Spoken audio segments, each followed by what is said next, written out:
Taib. Bismillahirrahmanirrahim. Alhamdulillah wassalatu wassalamu ala Rasulillah wa ala alihi wa ashabihi wa man walah. Ikhwani fid din wa akhawati fillah rahimani wa rahimakumullah. Alhamdulillah taala pada kesempatan kali ini pembahasan kita adalah seputar pengantar sebelum memahami dan mempelajari kitab Raudatun Nadhir wa Junnatul Munadhir. Sebuah kitab dalam tema usul fikih yang disusun berdasarkan mazhab Imam Ahmad atau mazhab Hambali. Kitab ini sesuai dengan judulnya Raudatun Nadhir, tamannya para pendebat, wa Junnatul Munadhir, dan perisainya orang yang Raudatun Nadhir, tamannya orang-orang yang berdiskusi, wa Junnatul Munadhir, dan perisainya orang-orang yang berdebat. Dari judulnya saja bisa tergambarkan bagaimana isi dari kitab ini. Ya, kitab ini disusun dengan metode al-jidali, metode debat. Ya, jadi di situ nanti akan disampaikan oleh penulis ya khilaf-khilaf seputar ya permasalahan-permasalahan yang ada, kemudian disebutkan ya dalil masing-masing mazhab, pendapat, dan kemudian ya pendapat yang dirojehkan oleh penulis. Nah, sebelum kita memulai, ya kita berkenalan terlebih dahulu dengan kitab yang agung ini. Kitab ini, ya ikhwah sekalian, merupakan kitab yang sangat masyhur dalam ya, ilmu usul fikih, terutama dalam mazhab Hambali. Kitab ini disusun oleh Muwafaquddin Ibnu Qudamah Al-Maqdisi Al-Hambali, ya ulama abad ke-6.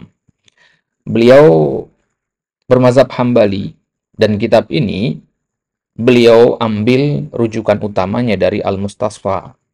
Al-Mustasfa fi Usul Fiqh. Yang mana kitab Al-Mustasfa ini adalah karyanya Al-Imam Al-Ghazali. Beliau adalah seorang Syafi'i. Nah, jadi ya, rujukannya adalah kitab Syafi'i. Ya, kemudian ya Raudhun Nadhir ini ya Ibnu Qudamah mengambilnya dari perspektif mazhab Hambali gitu. Jadi rujukannya adalah usul fikih Syafi'i, kemudian dilihat dari sudut pandang atau perspektifnya mazhab ya Hambali gitu ya. Nah,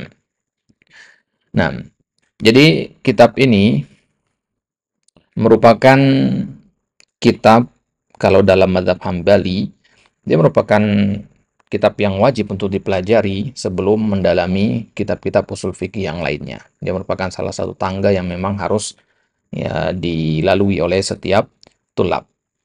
Nah, jadi apa korelasi antara kitab ini dengan Al-Mustasfa, akhwah sekalian? Al-Mustasfa karangan Imam Al-Ghazali ini merupakan induk rujukan utama dari Raudhun Nadhir. Bahkan ada satu bab dalam Raudhun Nadhir itu yang benar-benar copy paste dari Al-Mustasfa fi Ushul Fiqh.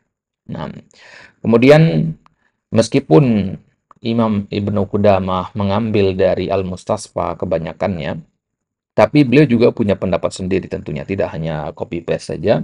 Beliau juga menyebutkan pendapat-pendapat ulama yang tidak disebutkan oleh Imam Al-Ghazali dalam Al-Mustasfa. Bahkan ya Ibnu Qudamah juga terkadang mendebat ya, pendapat yang dipilih oleh Imam Al-Ghazali. Nah, ya, kemudian Raudhun Nadhir ini juga selain dari Al-Mustasfa mengambil dari kitab yang lain, di antaranya adalah Al-Uddah. Al-Uddahnya Abu Ya'la. Kemudian juga mengambil dari kitab Al-Mu'tamad. Al-Mu'tamad itu kitabnya Abul Husain Al-Basri. Kemudian juga mengambil dari kitab At-Tamhid, karyanya Abul Khattab. Kemudian juga mengambil dari kitab Al-Wadih, karyanya Ibnu Aqil. Nah, ya, ini kitab-kitab yang merupakan ya rujukan oleh Ibnu Qudamah dalam menyusun kitab Raudatun Nadhir ini. Kitab ini dipelajari di banyak universitas, di Indonesia sendiri dipelajari di Libya, cabang dari Universitas Imam Muhammad bin Saud, ya selama 8 semester. Ya, di Jamiatul Imam di pusat sana juga dipelajari di Arab Saudi sana. Ya, kemudian di universitas-universitas lain. Ya, jadi sangat masyhur sekali kitab ini. Nah, baik. Jadi pada kesempatan kali ini ya ikhwah sekalian, ya kita akan membahas mafatih faham hadal kitab. Ya, yang bisa kita terjemahkan secara letterlocknya kunci-kunci yang sangat penting untuk memahami kitab Raudhun Nadhir. Ya, artinya pembahasan ini adalah pembahasan yang ya insya Allah bisa sedikit membantu kita sebelum mulai mempelajari kitab Raudhatun Nadhir ini. Ya, jadi butuh pengantar seperti ini menunjukkan berarti kitab Raudhatun Nadhir ini adalah sebuah kitab yang pembahasannya lumayan berat, ya, sehingga butuh pengantar. Ya, istilahnya kita kenalan dulu lah dengan metode yang dipakai oleh Ibnu Qudamah di dalam kitab ini. Nah, baik. Sekarang kita akan lihat ya perbedaan kitab ini dengan kitab-kitab yang lain, kemudian apa saja sih sebenarnya yang membuat kitab ini sulit, ya, ya kesulitan apa yang biasanya ditemukan oleh para tulab. Maka di depan kita di sini ada sebuah slide yang sudah dipersiapkan oleh Dr. Muhammad ibn Ibrahim Al-Kulthum dari Jamiatu Malik Faisal. Ya, mereka menyusun slide ini dengan tujuan untuk memudahkan para tulab dalam mengkaji pelajaran usul fikih dari kitab Raudhatun Nadhir ini. Baik.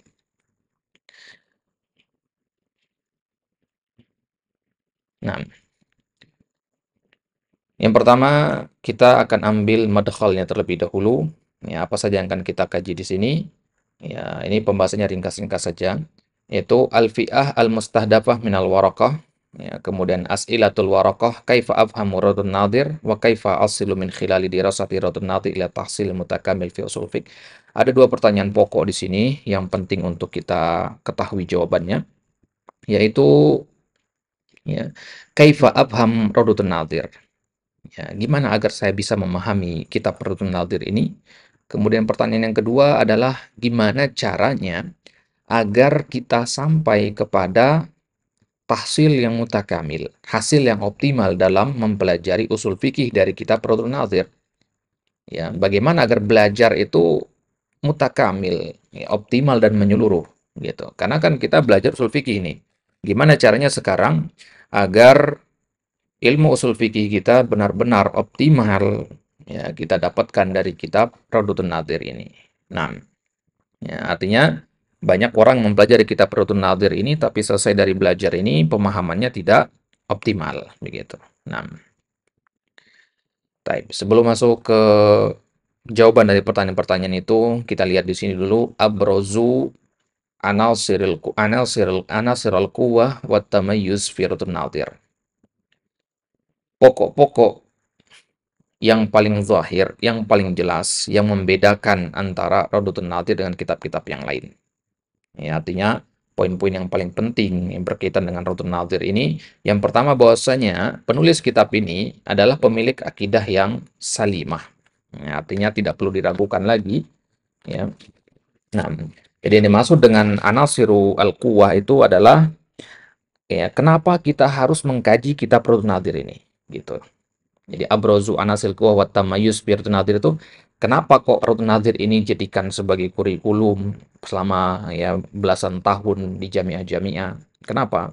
Ya, jawabannya yang pertama adalah karena penulisnya adalah orang yang berakidah yang selamat. Ya, bahkan beliau termasuk ya ahlus sunnah dalam masalah fikih dan i'tiqad.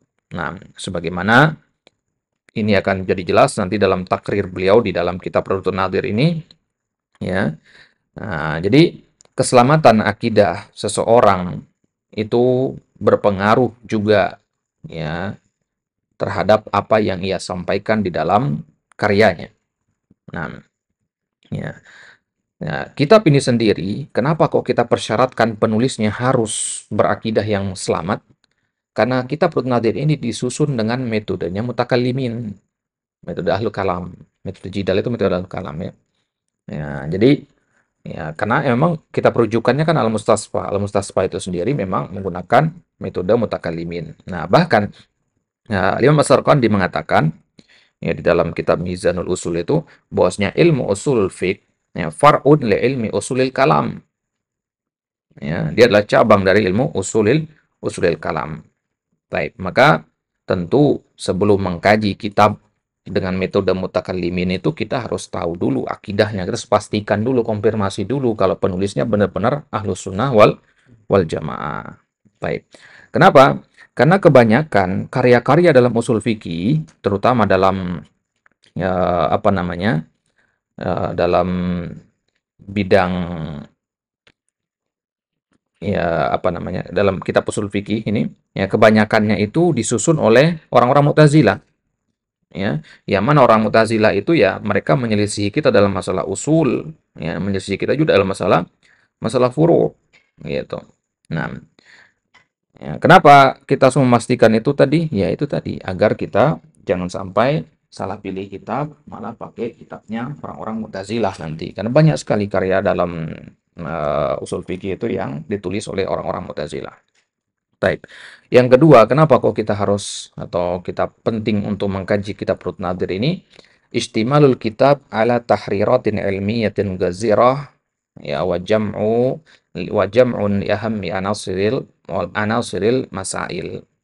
Karena kitab ini mencakup tahrirat ilmiah yang gazirah, yang kathirah, wa jam'un li ahammi anasiril masail. Di sini akan banyak ditemukan nanti permasalahan-permasalahan yang menyeluruh gitu. Ya, jadi banyak saya tahrir ilmiah. Tahrir ilmiah itu kayak misalkan seorang penulis menyampaikan di dalam kitabnya pendapat mazhab A, mazhab B, mazhab C, ya. Kemudian nanti disebutkan mana poin-poin penting dari permasalahan itu. Jadi metodenya nanti kita akan lihat sendiri nanti ya. Ya, Ibnu Qudamah menyampaikan poinnya. Ya, setelah disampaikan poin pokok pembahasannya, disampaikan di bawah nanti tahrir mahal nizanya. Ya, kemudian setelah itu baru dibawakan pendapat-pendapat yang ada berserta dalil masing-masing pendapat. Ya, kemudian pendapat yang pertama, ya gimana ya kita merojihkan masing-masing pendapat dan sebagainya. Ya, jadi satu pendapat dibenturkan dengan pendapat-pendapat yang lain dan diambil hanya yang paling penting saja permasalahannya. Jadi Raudhun Nadir ini ya semuanya penting dari awal sampai akhir gitu. Ya, dari awal sampai akhir ini semuanya penting untuk dipelajari. Dan poin yang ketiga, kenapa kita harus belajar Raudhun Nadir? Ittisaluhu bi kutubin asilatin fi ilmil usul. Kitab ini memiliki, sebagaimana kita sampaikan di awal tadi, memiliki korelasi yang erat dengan kitab-kitab asli, kitab-kitab dasar, kitab-kitab rujukan utama dalam ilmu usul fikih, semisal Al-Mustasfa, Al-Uddah, At-Tamhid, dan yang lainnya tadi. Ya, jadi jangan berpikir bahwasanya Raudhatun Nadir ini adalah kitab yang terpisah, yang independen, yang tidak terkait dengan kitab-kitab usul, kitab-kitab turas sebelumnya. Nah, itu berbahaya kalau kita belajar kitab-kitab yang terpisah dan independen dari kitab-kitab dasar itu. Ya, dan kitab-kitab asli itu. Baik. Nah, satu lagi tambahan di situ, ya, permasalahan-permasalahan. Tadi kan kita katakan Raudhatun Nadir ini menggunakan metodenya mutakallimin. Nah, ketika Ibnu Qudamah nanti menetapkan permasalahan-permasalahan yang berkaitan dengan kalam, ya, itu sesuai dengan akidah Ahlussunnah wal Jamaah. Nah, itu menunjukkan berarti beliau ini selain berakidah Ahlussunnah wal Jamaah, beliau juga menginduk dan merujuk kepada kitab-kitab sebelumnya, ya, yang sudah jelas akidahnya begitu. Baik.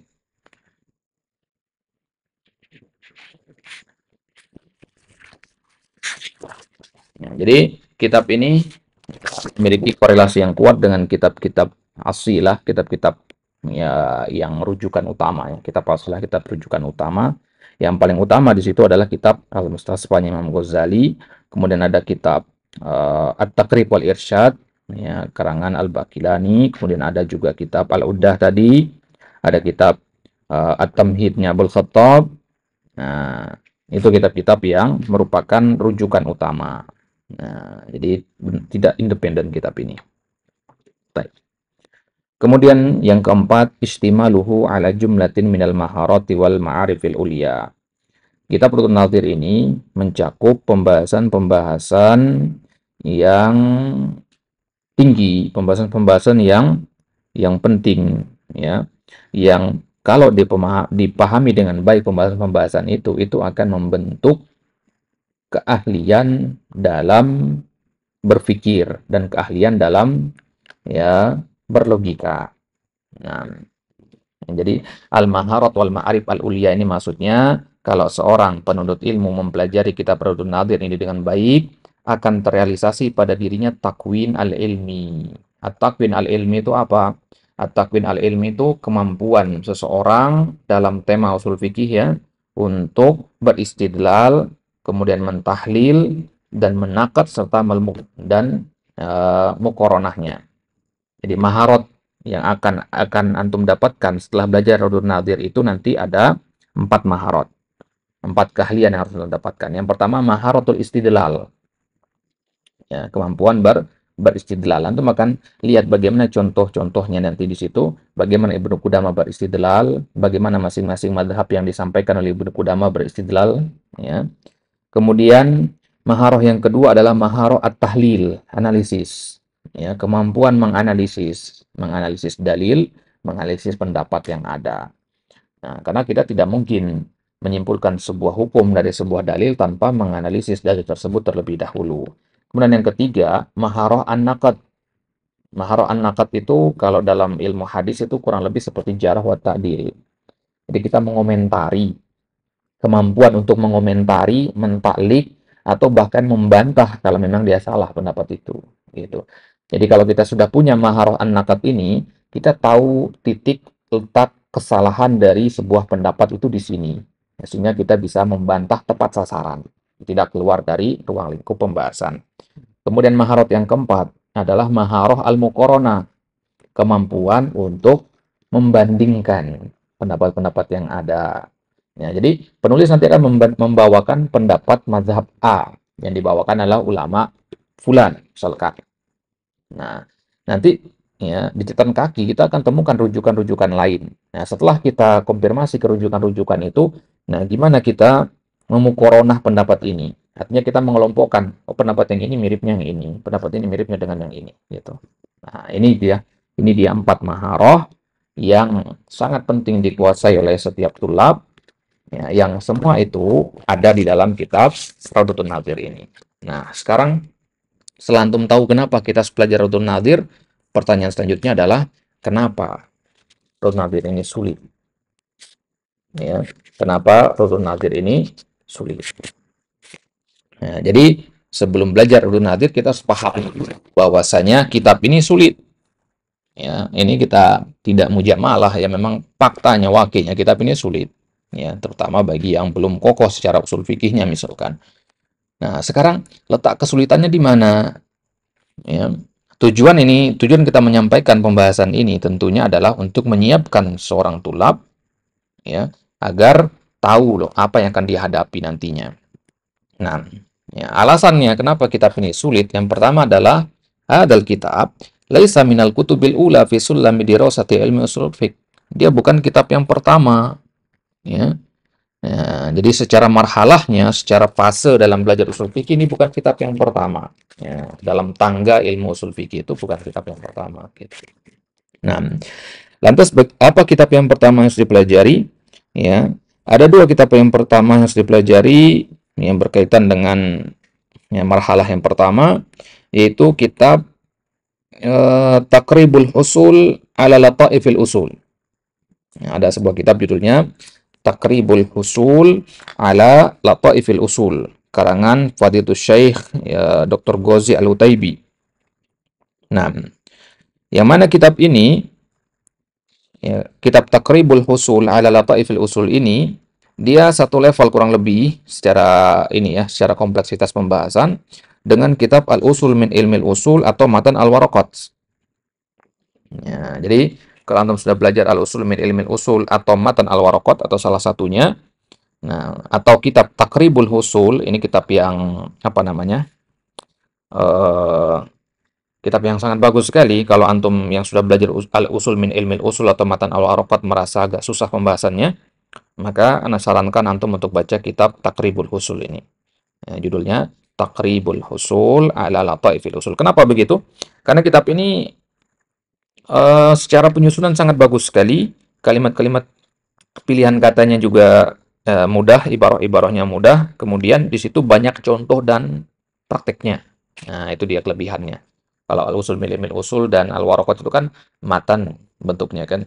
Jadi padat sekali gitu. Nah, kalau kitab ya, Taqribul Usul ini dia lebih mudah untuk dipahami karena lebih banyak contoh dan banyak tatbiknya. Baik. Kemudian ya kitab yang kedua yang harus kita pelajari sebelum belajar Raudhatun Nadir adalah kitab Taisirul Wusul ila qawaidil usul wa ma'akidil fusul. Karangannya Syekh Dr. Abdullah Al-Fauzan. Ya, ya, ya, kitab ini sangat bagus untuk dipelajari sebelum belajar Raudun Nadir.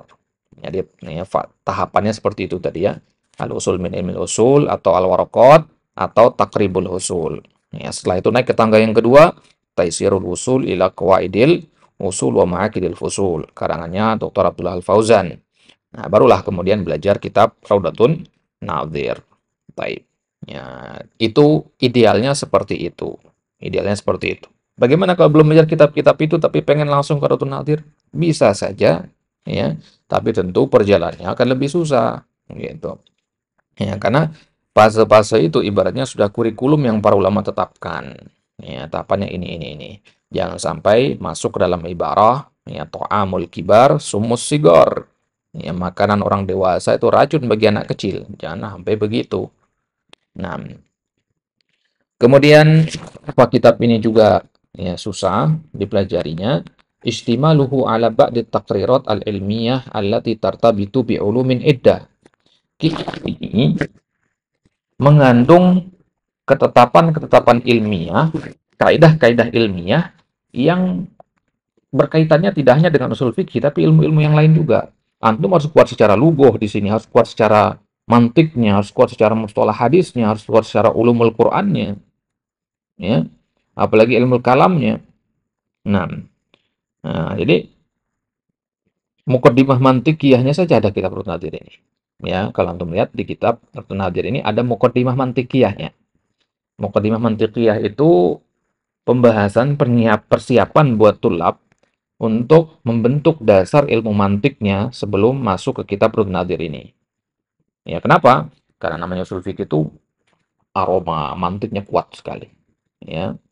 Nah, jadi kitab Raudatun Nadir ini berkaitan erat dengan ilmu-ilmu yang lain, ya, seperti ilmu kalam, ilmu mantik, ilmu mustalah hadis, ilmu Quran, ilmu fikih, lugah, ya. Nah, maka untuk memahami kitab Raudatun Nadir ini butuh punya dasar juga pada ilmu-ilmu tadi, gitu. Nah, apalagi kalau nanti kita pembahasan al-fadhul kalam, ya apa namanya? Mabahis al-alfaz. Bahasan tentang alfaz. Wah, lugahnya kuat sekali di situ, ya. Nah, itu dia. Ya, kenapa kita gitu. Baik. Kemudian yang ketiga, al-uslub al-ilmi al-jadali, ya, fil kitab. Ya, uslub yang dipakai, ya, pakainya uslub jidal, uslub debat, gitu. Jadi kalau kitab al-waraqat itu, kalau kitab al-waraqat al-usul min usul, ya, itu metodenya ardi. Ardi itu hanya pemaparan aja. Ya, sampaikan aja, ngasih tahu udah selesai. Kalau ini malah debat bentuknya. Yang namanya orang debat kan ada saling bantah di situ. Ya, maka kalau belajar Raudatun Nadir ini bayangin kalau antum sedang berhadapan dengan ya pihak lawan begitu. Dia punya pendapat, antum punya pendapat. Yang mana yang antum kuatkan? Ya, dan apa dalil antum ya, untuk menguatkan pendapat antum itu. Baik. Nah, ini yang menyebabkan dia sulit kitab ini karena pakai uslub jidali. Nah, ya, nanti secara terperinci kita akan pelajari juga tentang uslub ini, ya, uslub dari kitab Raudatun Nadir ini. Kemudian yang keempat, istimaluhu alal khilaf al-ali fi bahthil masail. Nah, menurut anak pribadi ini yang menyebabkan kitab ini ya susah untuk dipelajari. Meskipun kita paham, cepat lupa karena saking banyaknya. Banyaknya apa? Al-khilaf al-ali. Ya. Khilafnya banyak sekali dalam permasalahan-permasalahan itu. Dikasih kasus khilaf dan khilafnya panjang gitu nanti. Nah, jadi khilafnya bukan khilaf yang kalau dalam kitab-kitab dasar mungkin ulama A mengatakan begini, ulama B mengatakan begini, udah selesai. Nah, kalau di sini lebih terperinci lagi gitu. Nah, diperinci dia. Nah, maka untuk memahami ini permasalahan-permasalahan khilafiyah dalam Raudatun Nadir ini ya sangat dianjurkan antum untuk membaca kitab Imta'ul Uqul bi Raudatun Nadir. Ya, kitab Imta'ul Uqul bi Raudatul Usul apa? Imta'ul Uqul bi Raudatul Usul karangan Abdul Qadir, ya, Abdul Qadir Syaibatul Hamad. Ya, kitab ini ya, tipis kitabnya, hanya sekitar 140-an halaman. Ya, tapi di situ adalah sebuah ringkasan dari makna-makna yang dikandung oleh kitab Rudun Nadir. Dan mudah untuk dipahami insya Allah jika dibandingkan dengan Rudun Nadir. Diambil poin-poin yang sekiranya ya, khilafnya di situ ali gitu. Ya, diambil poin-poin pertama.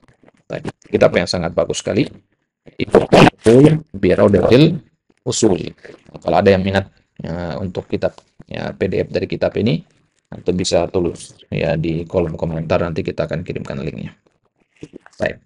Ini dia setidaknya 4 ya alasan kenapa kitab Raudhun Nadir ini adalah kitab yang sulit. Kalau kita tanya kepada para tulab ya, yang pelajari kitab ini, tidak ada di antara mereka yang mengatakan kitab ini mudah.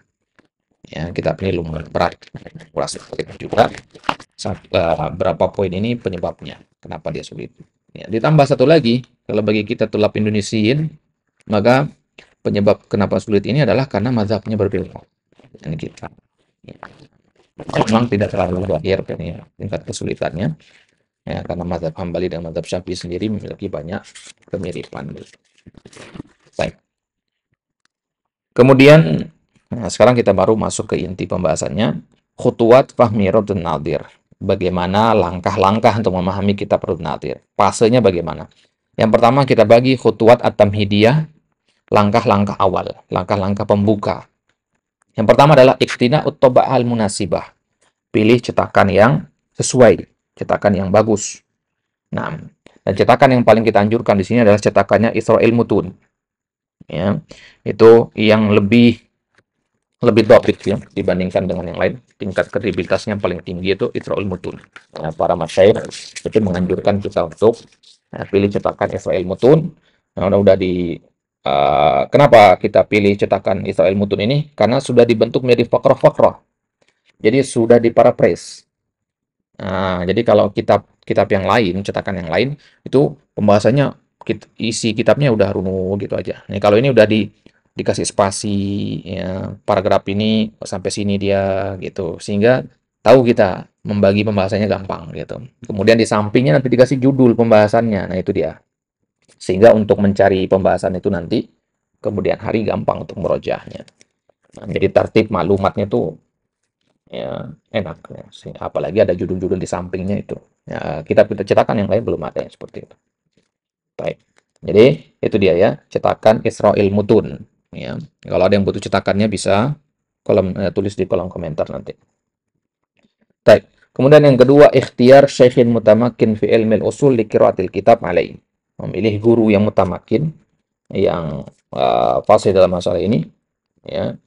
Nah, kemudian yang ketiga, taufir masadir tu'inu ala fahmil kitab. Harus available sumber-sumber yang membantu untuk memahami kitab ini. Artinya kitab pendukung untuk memahami kitab ini. Apa kitab pendukungnya? Ya, kitab pendukungnya ya Al-Mustasfa tadi. Karena itu adalah kitab rujukan utamanya Imam Ghazali tadi ya. Ya. Jadi kalau ditanya Rudhun Nadir ini nginduknya kemana? Ya Al-Mustasfa kita katakan. Nah, kemudian ya, yang kedua kitab Syarah Mukhtasar Ar-Raudhah. Syarah Mukhtasar Ar-Raudhah atau kita kenal dengan nama Bulbul At-Tufi. Ya, yang karangannya At-Tufi. Nah, ini juga erat kaitannya dengan kitab Rudhun Nadir. Biasanya para masyayikh kalau menjelaskan Rudhun Nadir ya ngambil sumber referensinya ngambil dari kitab ini juga. Syarah Mukhtasar Raudhah. Nah, kemudian yang ketiga yang paling kontemporer yaitu Fathul Wali An-Nasir bi Syarhi Rudhun Nadir. Ya, karangannya Syekh Ali Ad-Duwaihi. Ya, yang ini kitab yang paling step by step, lapas per lapas dijelasin di kitab ini. Ya, jadi dia 6 jilid. Ya, kitab yang sangat bagus sekali, Fathul Wali An-Nasir. Ya, ada 6 jilid dia. Kitab yang ya sangat-sangat mengenyangkan kalau bagi anak pribadi. Kitab Fathul Wali ini adalah kitab yang benar-benar tidak menyisakan pertanyaan kalau kita paham dengan baik-baik. Ya, kitab ini. Hanya saja kelemahannya kitab ini adalah ya saking melebarnya itu kadang kita lupa kalau kita lagi bahas apa gitu. Gitu. Ya, jadi butuh ditalkhis lagi. Artinya antum kalau lagi belajar Fathul Wali An-Nasir bikin ringkasannya gitu, bikin tasjir dan sebagainya. Itu akan sangat membantu. Baik, ini langkah-langkah awal ya, sebelum terjun ke medan perang. Inilah langkah-langkah untuk mempersiapkan Yang pertama, siapkan cetakan yang paling bagus. Yang kedua, pilih gurunya. Kemudian ya kitab-kitab rujukannya, ya kitab-kitab pendukungnya. Baik. Kemudian ya langkah selanjutnya adalah langkah praktisnya. Ya, langkah praktisnya setelah antum punya kitabnya, punya gurunya, langkah apa selanjutnya? Ya, yang pertama adalah at-ta'aruf ala uslubil kitab, berkenalan dengan uslub kitab ini. Ya, berkenalan dengan uslub kitab Raddun Nadhir ini. Nah, uslub kitab itu maksudnya adalah metode penulis dalam menyajikan ma'rifah yang ada di dalam kitab itu. Ya. Kemudian bagaimana uslub kitabnya? Ya, uslub kitab ini adalah kalau kita mempelajarinya harus dengan dirosah tahliliyah. Ya. Dirosah tahliliyah itu adalah metode mempelajari sesuatu dengan cara menganalisisnya.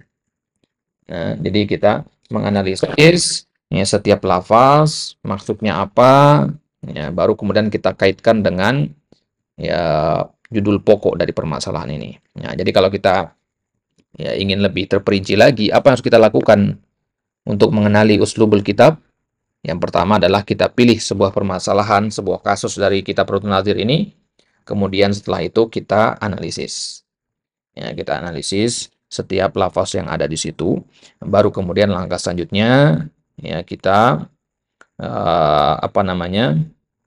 Ya, baca syarahnya dari kitab-kitab yang lain. Nah, jadi sebenarnya harus mulai dari matan dulu gitu. Nah, maka kalau antum punya kitabnya, di samping antum taruh kitab matannya, samping antum taruh kitab syarahnya gitu.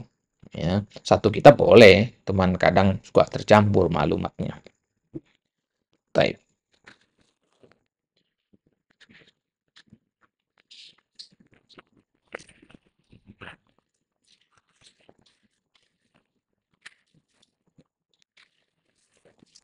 Kemudian poin selanjutnya at-ta'aruf ala marja'id dhamair fil kalam. Ini hampir semua kitab memang harus melewati fase ini atau langkah ini. Itu mengenali tempat kembalinya domir dalam kalam. Jadi kalau disebutkan fulan bin fulan, qala al-imam, ya siapa maksudnya di situ? Kita harus tahu marja domirnya itu. Gitu ya. Nah, sekarang akan sampaikan beberapa istilah yang ada dalam kitab Raddun Nadhir ini. Jadi, kalau nanti antum ketemu ada ucapan qala imamuna, itu maksudnya Imam Ahmad. Ya, kan qala imamuna. Nah, kemudian kalau dikatakan al-madhhab, itu maksudnya mazhab Hambali, gitu ya. Al-madhhab fi hadhil mas'alah, nah, berarti mazhab Hambali dalam masalah ini berpendapat begini. Nah, tapi kalau dikatakan zahirul madhhab, zahirul mazhab itu maksudnya ya satu dari dua kemungkinan pendapat Imam Ahmad, dan ini yang paling zahirnya gitu. Imam Ahmad punya dua pendapat dalam masalah ini, mengatakan pertama wajib, yang kedua mengatakan makruh misalkan atau mandub. Nah, tapi yang zahirnya ya, yang lebih jelasnya secara sanad itu adalah yang mengatakan wajib misalkan. Nah, maka kalau antum temukan nanti ucapan wa zahirul madhhab fi hadil mas'alah. Nah, artinya inilah pendapat yang masyhur dari dua pendapatnya Imam Ahmad. Nah, kemudian kalau dikatakan qala ashabuna, ya, kalau dikatakan qala ashabuna, maksudnya ulama-ulama Hambali al-mutaqaddimin. Ya, ulama Hambali yang mutaqaddimin. Dari mana ulama Hambali mutaqaddimin itu? Dari Al-Qadhi Abu Ya'la. Dia ulama abad keempat. Ya. Jadi ulama abad kelima itu nggak disebutkan dengan istilah qala ashabuna. Ya, jadi maksud dengan qala ashabuna itu adalah Al-Qadhi Abu Ya'la ke atas gitu. Jelas ya? Nah, begitu juga kalau dikatakan qala al-Qadhi, ini yang paling sering nih. Ya, kalau dikatakan qala al-Qadhi itu Al-Qadhi Abu Ya'la, ingat. Qala al-Qadhi, Al-Qadhi Abu Ya'la maksudnya. Ya, ulama abad keempat dia. Nah, Al-Hambali ya tentunya. Kemudian kalau dikatakan az-zahir, ahlu zahir misalkan, ya, itu maksudnya ya Daud al-Zahiri atau Ibnu Hazm. Ya, kalau dikatakan qala ahlu zahir fi hadil mas'alah, itu maksudnya Daud al-Zahiri atau Ibnu Hazm. Nah, kemudian kalau dikatakan Ya, kulna, kami mengatakan. Itu berarti bantahan Ibnu Qudamah kepada pihak lawan. Ya, oleh kata kulna fi hadil masalah berarti bantahan dari Ibnu Qudamah kepada pendapat lawan. Nah, ya, itu beberapa istilah yang dipakai di dalam kitab Radhul Nadhir ini. Ya, tentunya banyak istilah-istilah lain. Ya, nanti kalau di syarahnya insyaallah kalau kita ketemu akan kita bahas itu. Taib. Jadi ini masuk dengan marja'id domair itu adalah domir-domir kayak kata kulna tadi. Nahnunya itu kembali kemana gitu. Ya. Nah, misalkan dalam ya kita perlu nazir ini nanti Ibnu Qudamah membahas tentang permasalahan takliful kufar, ya, pembebanan hukum syariat kepada orang kafir.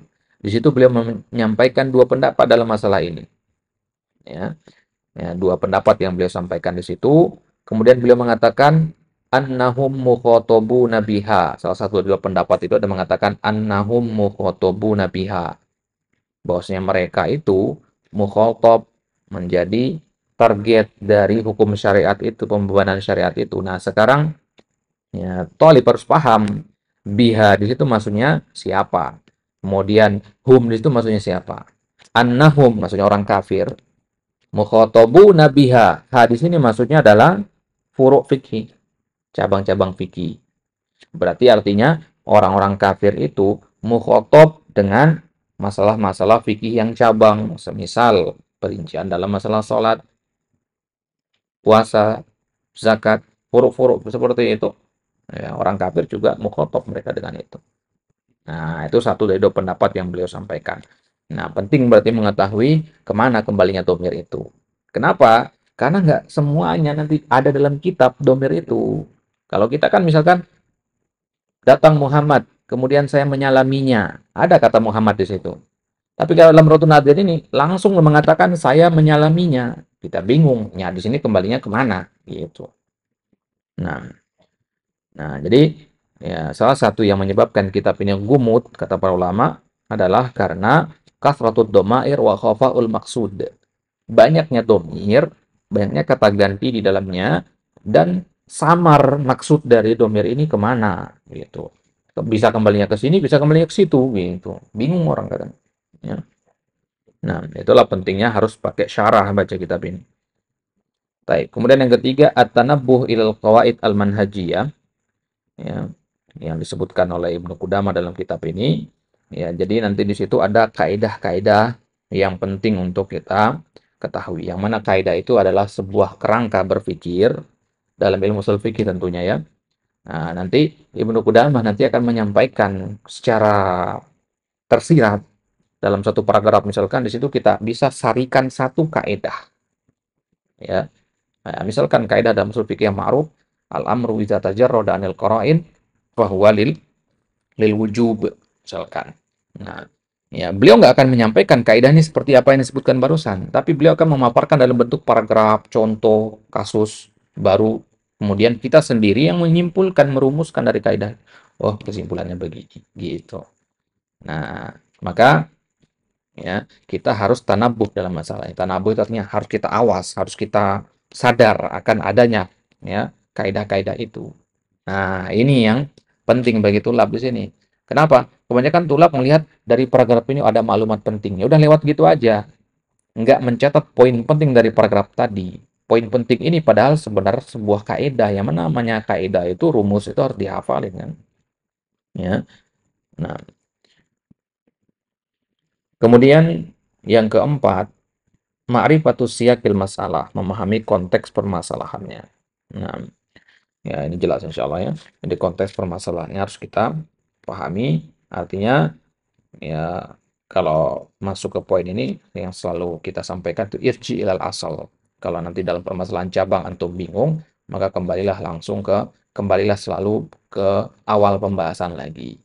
Kalau di tengah-tengah antum nyasar, balik coba ke pintu awal tadi antum masuk gitu maksudnya. Ya, pembahasan yang paling umum. Nah,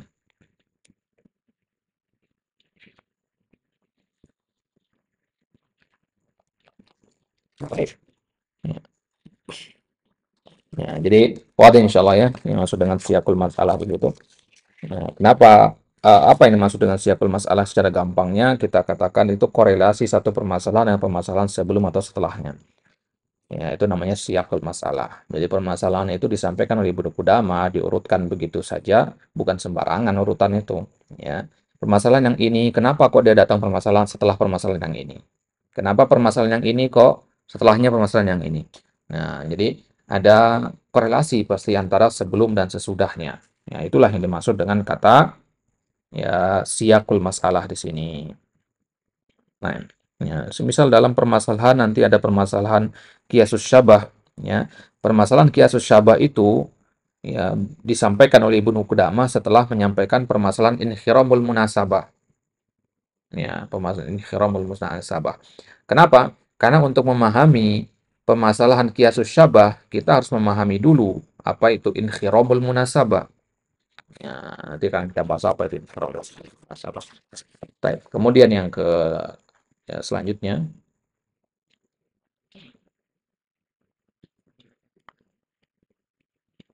Nah, mungkin satu lagi yang belum disampaikan di sini ya. Eh, Langkah yang belum disebutkan di sini adalah berkenalan dengan istilah-istilah. Istilah-istilah yang dipakai oleh Ibnu Qudamah di sini. Jadi masing-masing kitab itu biasanya punya mustalahat, ya, punya mustalahat yang ya beda sendiri. Tapi kalau dikata misalkan kayak tadi kita katakan qala imamuna, zahirul madhab, al-madhab, al-qadi, kemudian ada juga ruwiya anhu, diriwayatkan darinya, itu maksudnya dari Imam Ahmad, dan sebagainya. Terus paham kembalinya kemana itu. Baik, ini langkah-langkah praktis secara umum, ya, belum terlalu nyata ya. Nah, sekarang langkah-langkah yang ketiga, kelompok yang ketiga, langkah-langkah yang sifatnya juz'i, yang parsial. Baik. Yang pertama adalah taswirul mas'alah wa tahriru mahallin niza'i fiha. Ya, ini memang harus fikih harus pakai metode ini ya. Taswirul masalah, kita harus punya gambaran terhadap masalah yang sedang dibahas dan kita harus bisa mentahrir. Mentahrir itu artinya menyimpulkan dan mengurai simpul di mana letak ya perbedaan pendapatnya dan di mana simpul ketemunya. Yang namanya khilaf itu pasti ada titik temunya ya. Kita misalkan khilaf dalam masalah kunut subuh. Ada mengatakan wajib, ada mengatakan sunnah, ada mengatakan bid'ah. Nah, tiga perbedaan pendapat yang ada ini pasti ada titik temunya. Apa itu titik temunya? Ya, titik temunya disyariatkannya kunut, gitu ya. Nah, kemudian nizanya di mana? Nizanya adalah ya apakah kunut subuh itu dibaca terus-menerus apa tidak? Ya, ketiga pendapat itu pasti sepakat mereka kalau kunut adalah bagian dari ibadah gitu.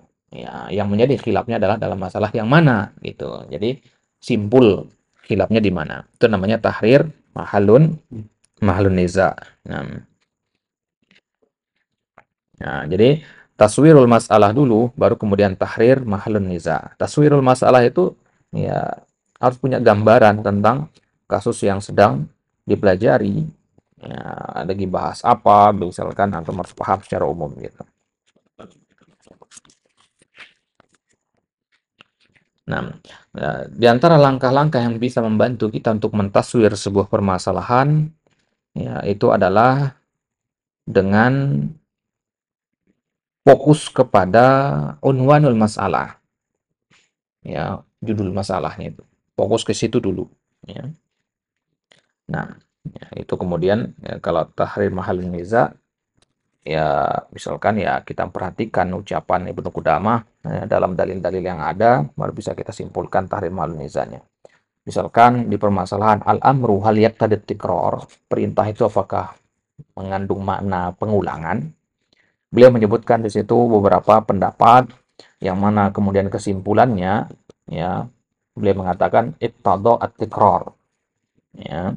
Ya, itu kalau ya ada syaratnya. Kalau tidak maka tidak ya tadi at-tikror. Kemudian beliau menyampaikan pendapat dalil dari masing-masing pendapat ya. Ya. Nah, nah ini setelah beliau menyebutkan dalil dari masing-masing pendapat, ya, kita sebagai pembelajar kitab itu harus paham.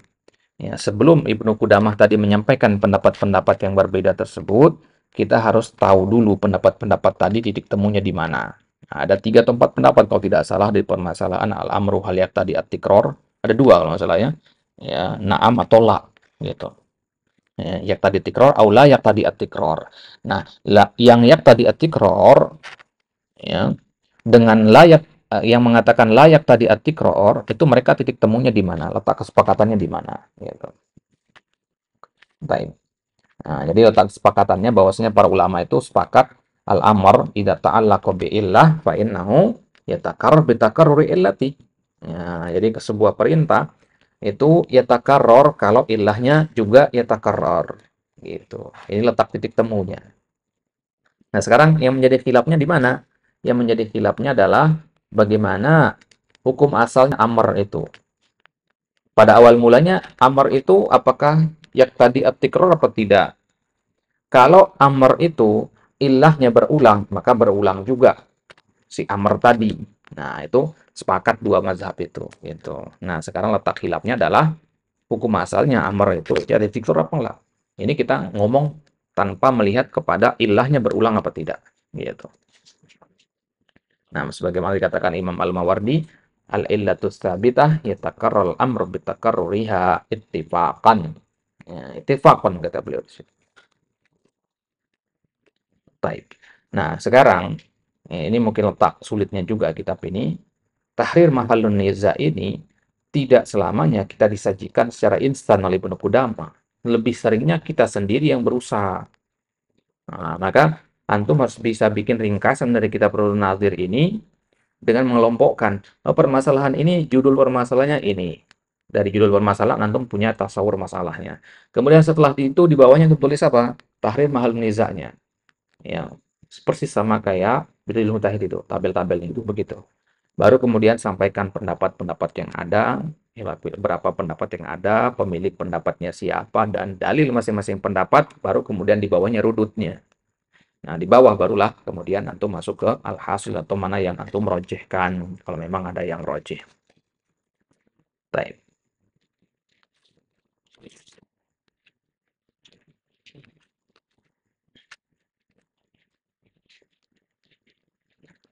Kemudian ya, setelah taswir masalah tahrirul aqwal. Nah, ini yang paling susah ini. Tahrirul aqwal itu kita menganalisis ucapan-ucapan yang ada. Jadi di sini tujuannya adalah untuk mengetahui pendapat Ibnu Qudamah secara lebih detail. Ya, karena terkadang Ibnu Qudamah menyampaikan pendapat-pendapat yang ada secara global, maka kita harus cari tahu ya, ya perinciannya. Nah, jadi kalau beliau menyampaikannya global, ya kita cari tahu perinciannya. Nah,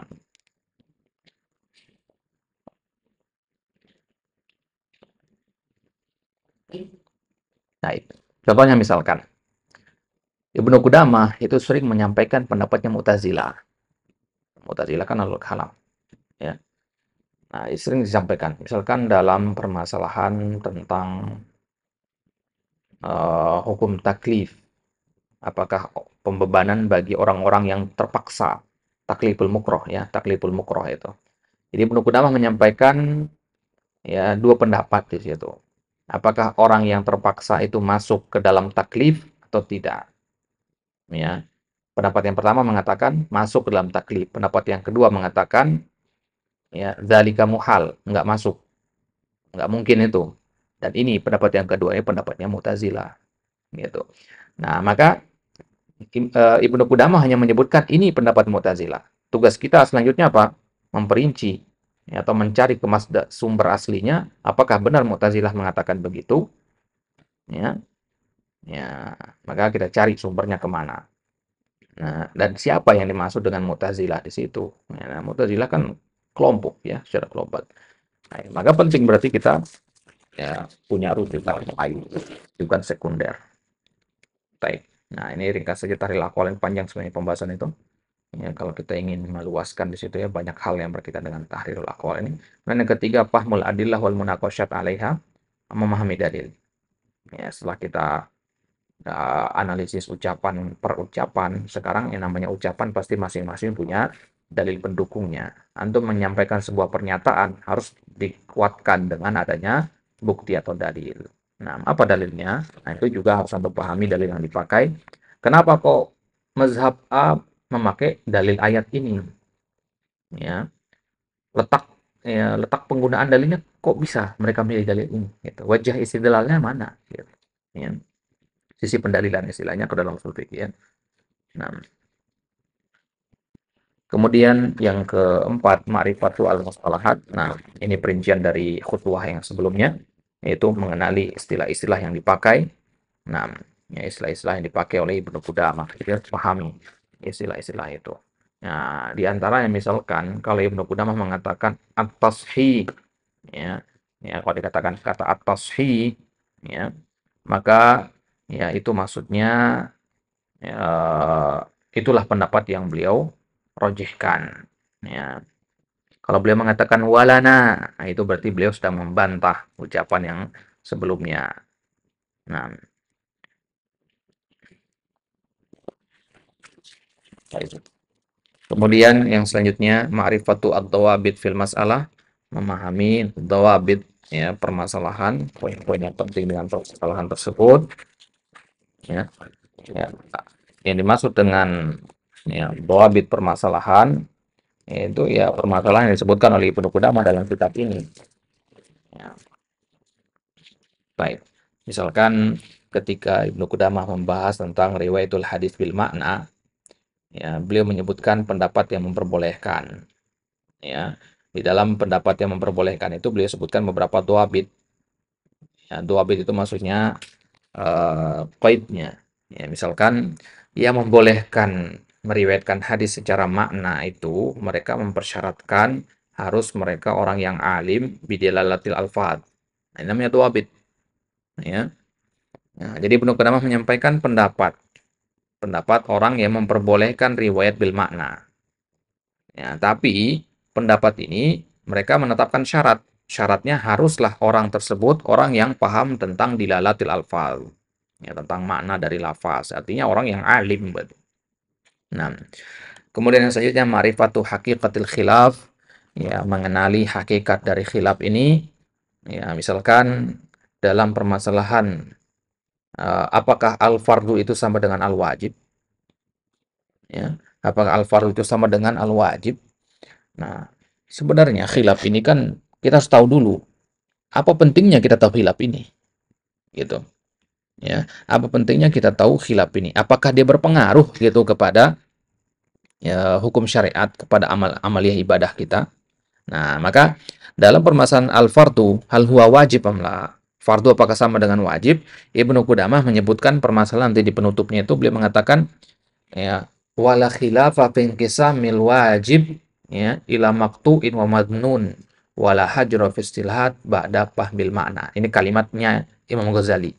Wala hajra ya fil istilahat ba'da fahmil makna. Enggak ada gunanya kita berdebat dalam masalah istilah setelah kita sama-sama paham maknanya apa.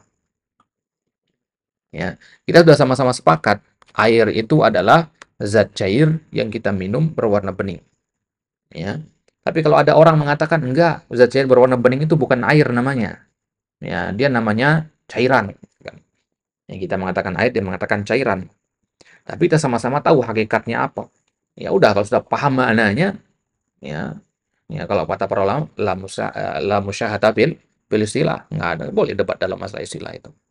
Kenapa? Karena istilah secara bahasa itu dari kata ittifaq. Istilah itu artinya sebuah hal yang sudah disepakati, hal yang pakem gitu. Gimana kita berselisih pendapat tentang hal yang sudah baku gitu, sudah kita sepakati. Kita sepakat ini air. Kemudian ada orang datang mengatakan enggak ini batu. Ya percuma. Ya, percuma kita membahas yang begitu. Nah, maka menurut Ibnu Qudamah ya, kalau kita lihat ya, lucunya di situ ya. Setelah beliau mengatakan apakah fardu sama dengan wajib, di ujung-ujungnya beliau mengatakan permasalahan ini nggak penting gitu. Ya. Allah begitu gitu. Nah, maka ya penting sebenarnya kita juga kalau baca Rotul Nadir ini ya baca umum aja dulu ya ngebut aja dulu bacanya secara sekilas gitu ya ya baca cepat gitu ya baru kemudian ya ulang lagi dari awal secara agar tahu hakikat khilaf itu apa penting nggak khilaf ini dipelajari gitu dan guru biasanya kalau ujian nah ini yang paling ya ini standar mereka untuk mengeluarkan soal itu gini Ya, dari kitab Rudun Nadir ini. Mereka pilih permasalahan-permasalahan yang ya menentukan sah apa tidaknya ibadah antum. Yang impact-nya itu besar bagi diri kita secara fikihnya. Nah, kalau masalah al-fardu hal huwa wajib am la, anak kira ini nggak akan dikeluarkan dalam soal ujian, kecuali memang ada tujuannya gitu. Ada yang ingin diuji di situ. Baik. Ya, kemudian ya yang ke berapa ini? Yang keenam ya. Yang ketujuh, ma'rifatu bina'il masail ba'duha ala ba'din. Ya, kita harus mengetahui ya bina'il masail, bahwasanya permasalahan usul fikih itu dibangun ya, permasalahan satu dengan di atas permasalahan yang lain. Ya, artinya ada sebuah kasus misalkan, ya, apakah al-mutakallim yadkhulu fi umumil khitab am la? Ya, maka harus tahu ini akar permasalahannya di mana. Lagi bahas apa sebenarnya ini? Lagi bahas al-amr kah? Lagi bahas al-wajib kah? Atau apa? Nah, itu yang kita maksud tadi dengan irji ilal asal itu. Baik. Kemudian ya khutuwatun ukhra, ada langkah-langkah lain ma tawarasahu ahlul ilmi jilan ba'da jilin wa akadu 'alaiha marratin wa karratin fi siyaqatin muta'addidah wa hiya yang pertama idamatun nadhar fil kitab. Ya, langkah-langkah lain yang tentu ini adalah langkah-langkah yang sudah di ya takrir oleh para ulama, itu banyak baca, ya, sering melihat ke kitab. Ya. Kemudian yang kedua, wadawa memudzakarati wa mudarasatihi, sering memurajaahnya, ya, mengkaji dan mentelaahnya. Ini adalah langkah-langkah yang lain. Nah, bisa kita tambahkan juga di situ mudarasatul akron, ya, belajar bersama teman, ini sangat membantu. Nah, kemudian ya juga langkah-langkah yang tidak disebutkan di sini adalah talkhisu, ya, talkhisu al-masail al-musyakkalah, ya, mentalkhis permasalahan-permasalahan yang sekiranya itu rumit. Ya, ya, di mana itu? Ya di kitab yang lain gitu maksudnya. Ya, ya kita bikin catatan lain. Nah, baik.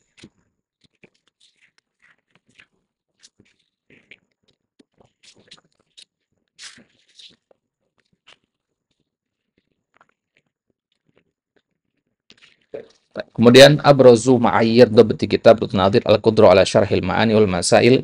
Sekarang standar kompetensi orang dikatakan memahami Nadir itu kapan? Antum lah katakan udah selesai belajar Nadir. Nah, sekarang gimana kita tahu kalau antum itu paham apa tidak Nadir itu? Ya, apakah antum sudah mendapatkan ya al-hasil at-tahsil al-mutakamil yang kita bahas di awal tadi? Nah, ya, apa poinnya atau barometernya? Yang pertama adalah antum mampu untuk menjelaskan makna dan permasalahan yang ada. Ya, misalkan masalah ya tadi halal fardu wal wajib. Apakah fardu sama dengan wajib? Antum mampu menjelaskan dengan baik makna dari kasus ini apa. Ya, kemudian permasalahannya, kalau ada perinciannya antum mampu menjelaskan dengan baik. Nah, tentu dengan uslub antum sendiri itu maksudnya ya, bukan hafalan ya. Untuk nadir itu nggak bisa pakai hafalan antum. Ya, harus pemahaman, penalaran gitu. Ya, mujarrad hafalan, kalau hafalan tuh pakainya di warokot, usul gitu. Rutun nadir itu pemahaman. Jadi nggak ada orang ngapalin rutun nadir itu. Ya. Ya, karena dia pemahaman yang paling ditekankan gitu. Ya, baik. Ada beberapa pembahasan yang penting untuk dihafal, ya, tapi secara umum itu penalaran. Kemudian yang kedua, antum harus mampu untuk al-ada fil ikhtibarat al-jami'iyah. Ya, ketika di ya, ujian di jamiah, antum harus bisa menjawab. Tapi level jamiah gitu maksudnya. Kalau sekarang misalkan anak ujian tum, ya ujiannya level-level ya level-level newbie lah gitu ya. Tapi kalau para dosen di kampus itu kan ujiannya lebih terstruktur gitu. Ya, pertanyaan-pertanyaannya lebih dipilih lagi gitu. Ya, maka ketika antum mampu menjawab pertanyaan-pertanyaan itu, barulah antum dikatakan telah memahami kitab Radun Nadir ini. Baik.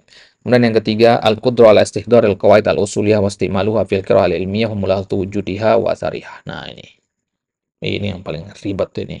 Ini yang paling ya sangat sedikit gitu untuk ya sampai pada level ini, yaitu kemampuan untuk menghadirkan kaidah-kaidah usul dan memakainya di dalam qiraat ilmiah itu.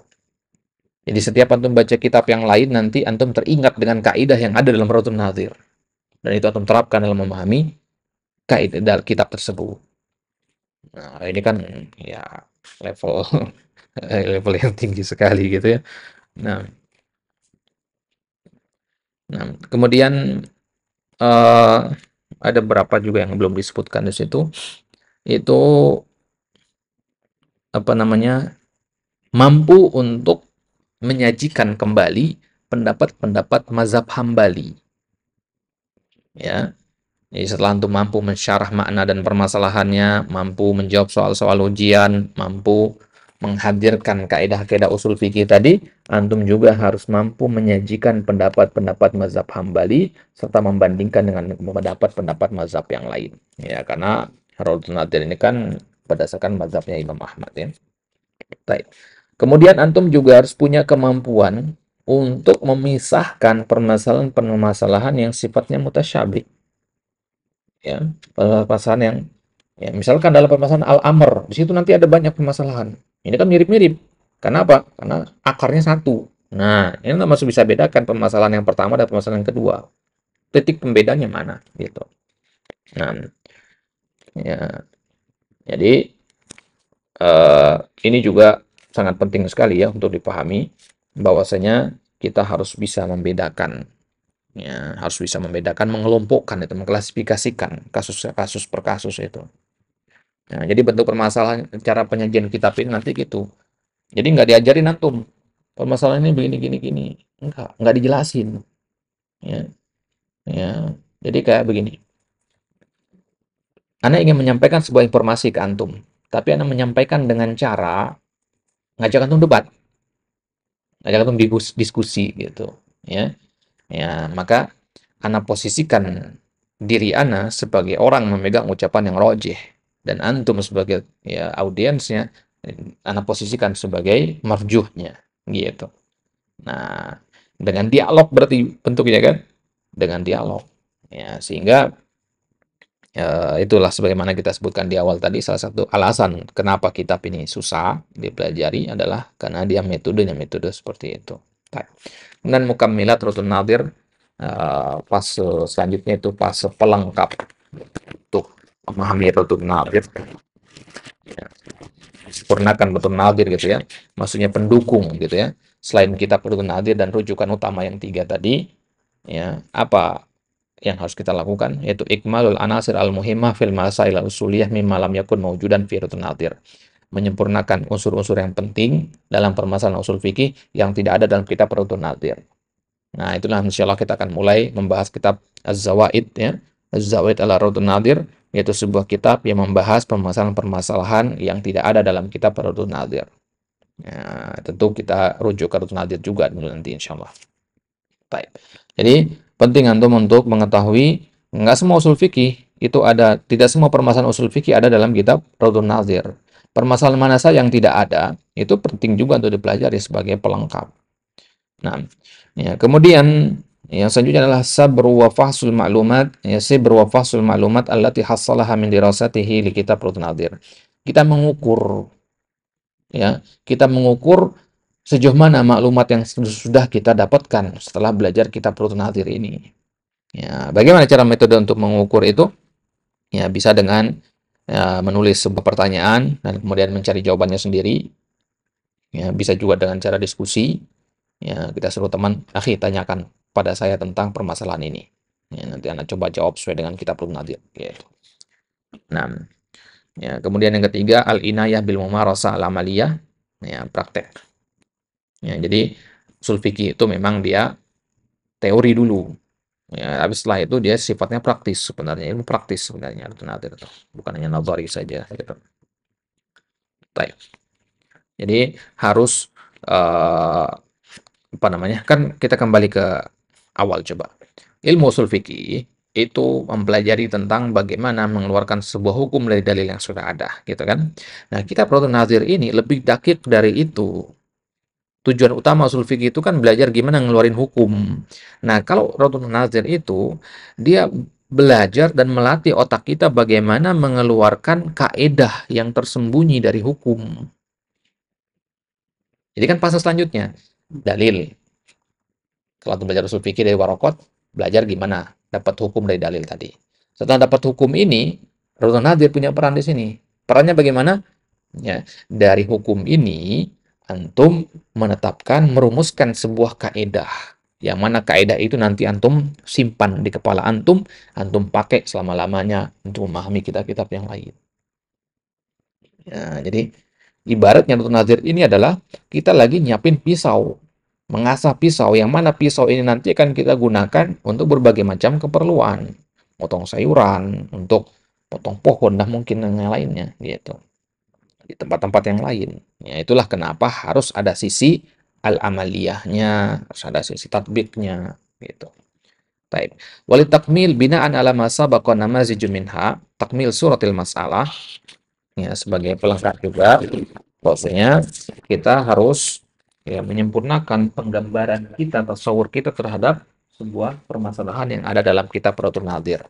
Ya, ini langkah yang seperti ini nggak harus dipelajari, nggak harus ini ya, nggak harus diikuti gitu, karena ini memang langkahnya langkah ya bukan fase awal lagi ya, fase kedua dan ketiga dia. Dan yang kedua, takmil tahrir mahal niza. Ya, tadi kan kita katakan di antara fase dan langkah dalam memahami kitab Raddun Nadir adalah antum punya gambaran tentang tahrir mahalun nizanya. Antum bisa menyimpulkan titik temunya permasalahan itu di mana. Nah, takmil itu maksudnya apa? Antum sudah punya tahrir mahalun niza sekarang. Takmil itu artinya antum lebih jauh lagi menggali tahrir mahalun nizanya. Berarti nggak cukup dengan Raddun Nadir, rujuk kitab yang lain, gitu. Kemudian yang ketiga, at-takmil fil aqwal. Kalau dalam Raddun Nadir, Ibnu Qudamah menyebutkan 3 pendapat, bisa jadi di kitab aslinya, Al-Mustasfa atau kitab-kitab rujukan yang lain, ada 4 atau 5. Itu yang kita cari, itu namanya takmil. Jadi ini sifatnya sunnah. Tahapan-tahapan yang ini, sifatnya sunnah. At-takmil fil adillah, ya, kemudian dalilnya. Nah, at-takmil fil masalahat, kemudian at-takmil fi samatil khilaf. Nah, taib. Ya. Nah, jadi ini ringkasan dari khutwah-khutwah tadi ya. Pertama, dalam Raddun Nadir antum harus punya gambaran kasus, kemudian antum harus bisa menyimpulkan ya, titik temunya, kemudian harus tahu pendapat-pendapat yang ada, kemudian dalil dari masing-masing pendapat, kemudian istilah-istilah yang dipakai oleh Ibnu Qudamah atau mazhab-mazhab tertentu, kemudian samaratul khilaf. Samaratul khilaf itu artinya kenapa khilaf ini penting kita pelajari, apa pengaruhnya bagi amaliyah ibadah kita. Nah, ini ringkasan dari pembahasan kita dari awal tadi ya. Kalau ditanya, gimana cara memahami kitab Raddun Nadir? Kuasai 6 hal. Dan ini harus ya, step by step ya. Ya, jadi nanti kalau antum ketemu sebuah kasus, antum bikin ringkasan berdasarkan ini. Bikin apa namanya 6 tabel. Tabel yang pertama gambaran kasusnya. Antum harus pahami dulu kasus ini tentang apa gitu. Ya, misalkan pembahasan tentang ya boleh nggak membayar zakat fitrah itu dengan ya dengan uang. Ya, kita harus punya gambaran masalah fikih wakilnya gitu. Oh, ini tentang kasus. Berarti ini pembahasan zakat fitrah, ya. Berarti di bab zakat ini, gitulah. Gambaran masalah secara kasarnya. Baru kemudian letak titik temunya di mana? Titik temunya ya zakat fitrah itu adalah sebuah ibadah yang diwajibkan, gitu. Ya, tapi letak khilafnya adalah apakah dia boleh dengan uang atau harus dengan makanan pokok saja, gitu. Kemudian akwalnya, pendapat-pendapat yang ada, ya, kemudian dalil dari masing-masing pendapat, mana istilah dari masing-masing pendapat, dan ini jarang istilah dari masing-masing pendapat ini. Ya, ini kalau dalam mazhab Syafi'i istilah yang begini maksudnya begini, dalam mazhab Hambali istilahnya begini maksudnya begini. Nah, kemudian yang terakhir samatul khilaf. Apa pengaruh dari khilaf ini? Ya pengaruhnya jelas kalau dalam masa zakat fitrah misalkan ya mempengaruhi sah atau tidaknya ya zakat kita gitu. Nah, taib hadza huwa ikhwah, ya pembahasan ya sedikit tentang uh, sedikit mukaddimah atau poin-poin yang penting untuk kita ketahui sebelum mempelajari kitab yang luar biasa ini, kitab Raddun Nadir ini. Nah, semoga yang sedikit ini bisa membantu kita semua. Nah, ya meskipun mungkin kesimpulan kita dari pembahasan ini kok kitab ini rasanya kok seram sekali ya. Ya, justru setelah kita mengkaji ini malah makin terasa aura seram dari kitab ini. Ya, tapi ya tujuan kita menyampaikan ini ya tidak lain dan tidak bukan hanya untuk menyadarkan agar kita ya tidak membuai antum dengan mengatakan nonton nanti ini gampang kok. Ya, nanti kaget sendiri setelah masuk gitu maksudnya. Ya, kita realistis lah di sini. Kita yang menyadarkan kepada antum kitab ini sulit.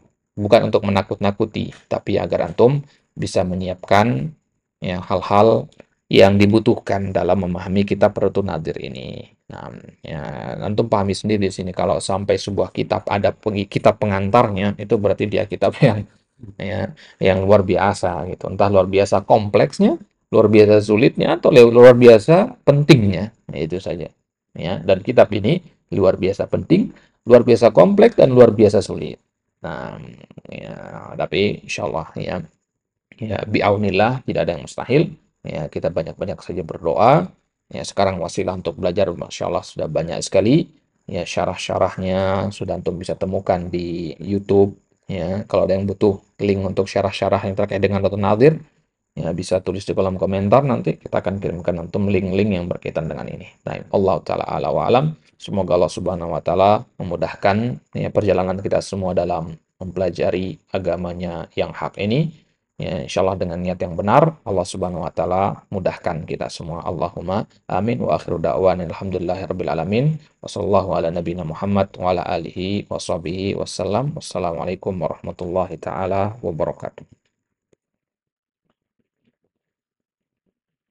Lah,